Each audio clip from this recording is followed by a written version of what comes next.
আমি শিউলি চক্রবর্তী এখন বনমালীপুর এলাকায় আছি। বনমালীপুর রাম ঠাকুর আশ্রম সংলগ্ন এলাকায় প্রচণ্ড বৃষ্টির ফলে এবং নদীর জল ঢুকে যাওয়ার ফলে আমাদের এই বনমালীপুর এলাকা একদম প্লাবিত।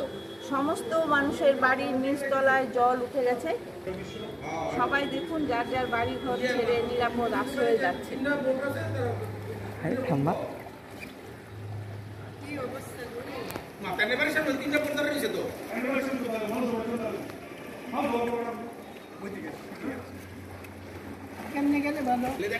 দেখুন সবাই নিরাপদ আশ্রয়ের জন্য আসছে, যাদের বাড়িতে প্রচন্ড জল ওরাও আসছে।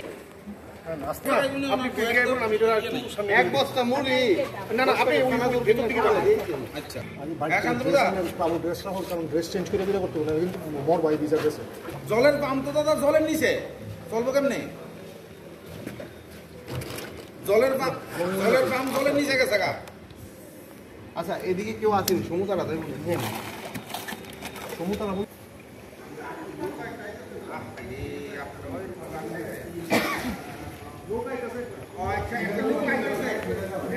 সমস্ত বাড়িগুলো আমাদের নিচতলা সমস্ত সব সব ভরে গেছে জলে এবং আমাদের খুব খারাপ অবস্থা। কালকে নৌকো এসেছিল কিন্তু আজকে কোনো নৌকা আসেনি।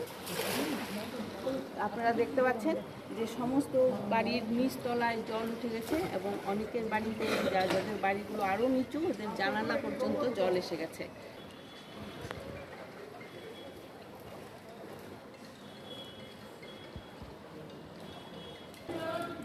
যে যেভাবে পাচ্ছে হেল্প করছে মানুষ, সবাই সবার পাশে আছে। ওদিকে কতটুকু জল